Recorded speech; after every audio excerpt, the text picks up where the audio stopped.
Bank of Japan की policy आ चुकी है। सबको जो डर था, जिससे आशंका थी या अनुमान था कि ब्याज दरें बैंक ऑफ जापान बढ़ाएगा 1/4%, वैसा ही होता हुआ दिखा है। और पिछले कुछ दिनों में रुपए की जो कमजोरी हुई उसमें काफी कुछ योगदान जापान का भी था, क्योंकि जापान के साथ हमारा बड़ा कारोबार है, येन, इसमें हमारा कारोबार होता है। और जनरली होता है कि जिस देश में ब्याज दरें बढ़ती है उस देश की करेंसी होती है मजबूत, ठीक है। येन अगर मजबूत हुआ तो रुपया और कमजोर होता है, राइट। और ये अंदाजा पहले से था। और पिछले कुछ दिनों में रुपए में जो कमजोरी बनी उसकी एक बड़ी वजह यह भी रही कि जापान के साथ हमारा येन का कारोबार है या फिर करेंसी का एक्सचेंज है। दूसरा कारण तो हमारे हाई टैरिफ है ही है, जिसकी वजह से एक्सपोर्ट्स कम हो गए हैं, डॉलर की आवक कम हो गई है।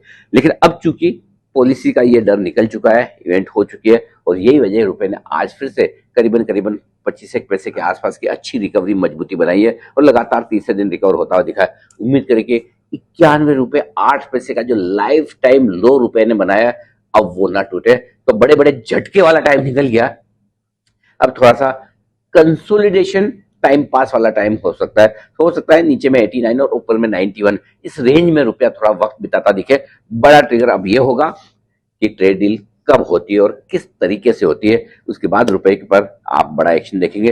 लेकिन रुपए की गिरावट जो रुकी है वो हमारे मार्केट के लिए, हमारा सेंटीमेंट ठीक करने के लिए थोड़ी पॉजिटिव है, रिलीफ और राहत की बात है। क्या लगता है आपको, क्या रुपया फिर से नया लो बनाएगा या फिर जितना खराब होना था हो चुका है, अब भूल जाओ?